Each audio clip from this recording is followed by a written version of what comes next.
Yo es que vengo con una historia súper interesante. Ocurrió un 28 de septiembre del año 1978 y es que es una fecha negra para el Vaticano. A ver, y no solo porque se les muriera un papa, porque bueno, al fin y al cabo se les han muerto como 200 y pico, así que lo tienen por ese lado lo tienen bastante asumido, ¿no? Pero fueron las dudas que surgieron pues en torno a aquella muerte que aún hoy no se han disipado, ¿vale? A ver, y ni mucho menos se ha solucionado la crisis interna, sobre todo que arrastró. Porque Albino Luciani murió a los 34 días de pontificado, o sea, aún no les había dado tiempo a recoger todo lo del entierro de Pablo VI cuando tuvieron que sacarlo de nuevo pues para los funerales del Papa efímero. Y bueno, ahora que el Vaticano pues ha empezado así a desclasificar de unos años para atrás documentos del pontificado del Pío XI para que el mundo sepa qué datos del nazismo, ¿no?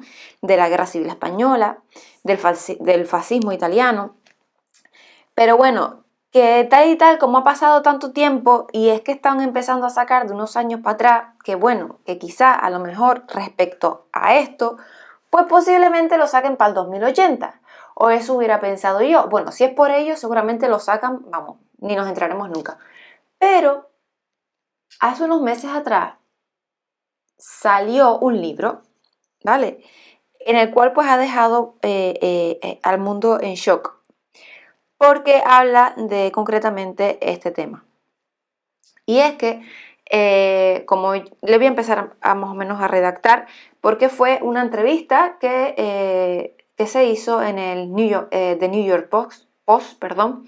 Y bueno, lo que viene a decir es que el 28 de septiembre, como había dicho, del año 1978, pues una monja intentó despertar al hombre que la había llevado a vivir al Vaticano desde Venecia. O sea, que era una de las asistentes del flamante Papa Juan Pablo I, quien había reemplazado a Pablo VI apenas 33 días antes.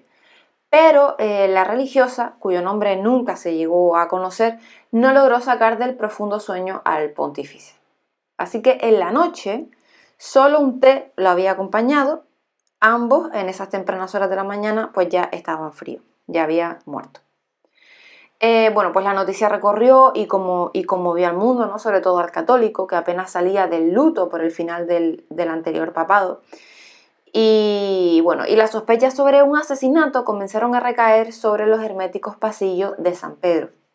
Porque la gente decía que había ocurrido aquella noche desgraciada, quién pudo haber elegido como blanco a Albino Luciani, pero sobre todo, ¿qué pasa? ¿Habían cómplices intestinos pertenecientes a la iglesia? O sea, no se sabe. Y 18 días después de su partida asumiría como soberano el cardenal polaco Karol Wojtyła, quien lo sucedió como Juan Pablo II. A ese verano se le conocen como el verano de los tres papas, por si no lo sabían. Pero bueno, total que las intrigas en torno a la muerte de Luciani no cesaron nunca hasta hace poquito, hasta nuestros días, ¿no? Es que un sicario de origen italiano y de nombre Anthony Luciano Raimondi, tiene actualmente 69 años, confesó haber sido partícipe del supuesto magnicidio y lo reveló en un reciente libro llamado Cuando la bala golpea el hueso, en la cual explica cómo fue aquella larga noche y las anteriores a las que estudió cada uno de los pasos del jefe de la Iglesia Católica en Roma. De acuerdo a una entrevista dada por Raimondi al diario The New York Post, que es lo que le estaba diciendo, todo comenzó cuando fue convocado a una reunión secreta por su primo. Su primo era el cardenal Paul Casimir Marcinkus. En aquella época, pues el asesino tenía entonces pues unos 28 años, ¿vale? Era de origen norteamericano y bueno, el alto sacerdote fue quien dirigía entonces el Instituto para las Obras de Religión, o sea, más conocido como el Banco Vaticano. Y también tenía bajo su control, pues, imagínense, miles de millones de dólares entre 1971 y 1988. Vamos, que es un verdadero poder dentro del poder. Así que de acuerdo al relato de quien fuera sobrino del padrino Lucky Luciano, el asesino pues tuvo acceso a los muros del diminuto estado pues gracias al cardenal banquero. Así que allí estudió cada uno de sus repetidos pasos y rutinas del sumo pontífice, quien representaba una amenaza para las finanzas de la institución dirigida por Marcinkus, ¿vale? Como dije, es el que estaba dirigiendo el Banco Vaticano. Raimondi escribió en el libro: estaba parado en el pasillo, fuera de las dependencias del Papa, cuando se sirvió el té. Y en las páginas de su obra también cuenta que la cantidad de Valium que pusieron en su infusión fue tanta que la víctima no se habría movido, incluso si hubiera habido un terremoto. La taza fue llevada, siempre según el hombre, por el mismísimo Marcinkus. Y durante largo tiempo, pues el sicario de Luciani fue el encargado de la inteligencia sobre sus movimientos y de cómo sería la mejor forma de terminar con su vida.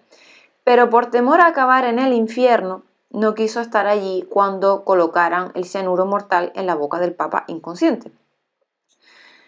Él escribió que había hecho muchas cosas en mi tiempo, pero no quería estar allí en la habitación cuando mataron al Papa. Sabía que eso me compraría un boleto de ida al infierno. El encargado de colocar con un cuentagotas el cianuro en la boca de Juan Pablo I, según narró, fue su primo, y cuando terminó de hacer su trabajo cerró la puerta tras de él y se fue. Cuando la religiosa lo encontró muerto, varios ingresaron a la habitación, entre ellos estaba Marcinkus, de acuerdo al relato de Raimondi. Bueno, el sumo pontífice ya había muerto. Según el parte médico de defunción, por un ataque cardíaco, cosas que ocurren en gente a cierta edad, tenía 65 años, que es lo que nos han dicho todo el mundo, que murió por un paro cardíaco porque era un señor mayor. Es lo que conocíamos todos hasta ahora, ¿vale? Que era esto, o sea, lo que recoge el Vaticano se supone que es esto, y lo que dijo al público, pues es esto, ¿vale? Pero el ahora escritor y también ex sicario contó que Luciani había sido elegido como blanco porque estaba decidido a exponer ante el público los escándalos financieros que salpicaban al Banco Vaticano y que ensuciaban a la Iglesia. Y quería purificarlo de una vez por todas, pero no llegó a hacerlo porque lo mataron. Entonces, el verdugo cree que aún hoy los restos del veneno inoculado en el cuerpo del Papa podrían aparecer. Y cuenta una también y otra infidencia, y es que los autores intelectuales del supuesto crimen de Juan Pablo I también tenían planeado terminar con la vida de su sucesor, de Juan Pablo II, porque también lo consideraban una amenaza. Pero ¿qué pasa? Que él no quiso ser parte de un segundo magnicidio en la ciudad amurallada. Entonces, él también dijo, ¿qué van a hacer? ¿Matar a todos los papas? Dice que les preguntó en su momento, ¿no? Y lo cierto es que Wojtyla se convirtió en uno de los pontífices más longevos de la historia, Juan Pablo II, y bueno, y de acuerdo con Raimondi, no quiso enfrentarse con las irregularidades del Banco Vaticano porque sabía que moriría. Así que lo combatió pues de otra forma, ¿no? Así que el particular relato del autor de When the Bullet Hit the Bone, siento mi inglés, recuerda, no sé si ustedes piensan, o sea, si leen el libro, a mí por lo menos también eso me recuerda a la icónica escena de la película del Padrino III, cuando el papa que logra confesar a Michael Corleone, que era el jefe de la mafia en Nueva York y Nevada, en la piel de Al Pacino, ¿no? Que es también asesinado en circunstancias similares. O sea, su nombre de ficción era Cardenal Lamberto en lugar de Luciani, y el papel fue interpretado por Rafael Balón, que era actor y productor y director italiano. Lamberto, una vez papa, también tomaba el infame té. Nada se dice sobre el cianuro, aunque sí hay implicancias financieras de por medio. Bueno, hoy en día Raimondi padece cáncer y dice no estar en prisión gracias a los millonarios sobornos que debió pagar durante toda su vida, ¿vale? Y ahora pues decidió contar todos sus secretos y teme llevárselos a la tumba y no tener tiempo de arrepentirse. No sé qué opinan ustedes de todo esto. Todavía, bueno, hay días, hoy en día se dice sobre todo que por favor, que piden que se exhumen el cadáver del pontífice y que se investigue, que por pedir que no sea. Yo creo que no sabremos nada por parte del Vaticano. No sé qué opinan ustedes, pero bueno, esto la verdad que es lo de este libro es bastante interesante. No sé, repito, no sé qué opinan ustedes, si creen que es verdad, que no. La iglesia tiene tantos trapicheos que a mí no, yo no lo dudo. no lo sé. La historia es que siempre tenían tenido tanto lío con el tema del Vaticano y los papas. ¿Saben la cantidad de crímenes sin resolver por parte de ellos? Es abismal. Entonces,